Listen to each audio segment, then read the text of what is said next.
السلام عليكم ورحمة الله وبركاته. بسم الله الرحمن الرحيم. الحمد لله والصلاة والسلام على رسول الله.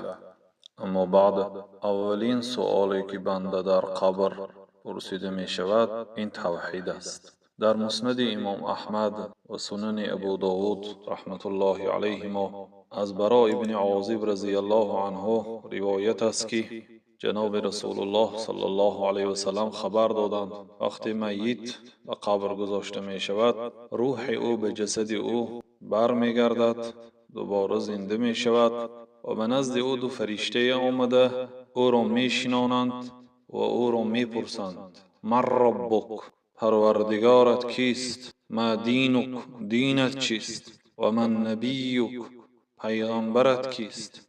جناب رسول الله صلی الله علیه و سلم گفتند که اما شخص مؤمن به سؤالها جواب میگرداند، میگوید پروردگار من الله است، دین من اسلام است و پیغمبر من محمد صلی الله علیه و سلم است. پس ندای از آسمان می آید که در حقیقت راست گفت، برایش کورپه از جنت بکشاید و برای او از لباسهای جنت بپوشانید و برای او در به سوی جنت بکشاید تا از هوای فارم و بوی خوشی بهشت بر مشام او آمده بایستد و قبر او چنان وسیع کرده می شود که تا جایی که چشمش می بیند. این است نتیجه شخصی که به سؤال جواب درست می گوید.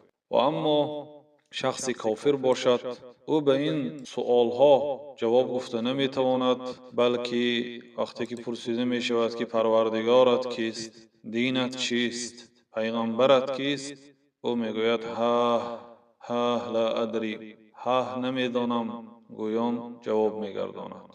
پس ندای از سوی آسمان می آید که این دروغ گفت، برایش کورپه از دوزخ بکشاید و لباسی از آتش دوزخ بپوشانید و برای او به سوی دوزخ دری بکشاید از قبرش تا اینکه از حرارت گرمی دوزخ و از باد گرم دوزخ به سوی قبرش وزیده ایستد و قبر او چنان تنگ کرده می شود که حتی قبرهایش به همدیگر می درآیند.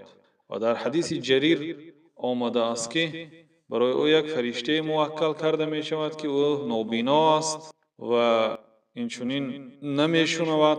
همراهی او یک گرزی هست از آهن که پیغمبر خدا صلی الله علیه و سلم گفتند اگر با آن کوه را زند، کوه خاک می شود.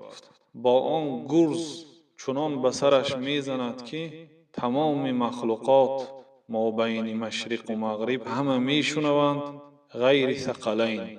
پیغمبر خدا گفتند غیر انسان ها و جن ها، چون اگر آنها بشنوند معنای دنیای امتحان بودنی دنیا از بین می رود، چون همه رو به الله می آرند، رو به عبادت می آرند و این دنیا دنیای جای هست برای امتحان شخص صالح از شخص طالح. این است نتیجه های شخصی که به علم توحید اهمیت می دهد و شخصی که اهمیت نمی دهد. واقعا این حدیث نیز دلالت به فضیلت توحید می کند، چون ببینید اولین سؤال پروردگار تو کیست، آفریدگار تو کیست، تو در دنیا کی را پرستش می کردی؟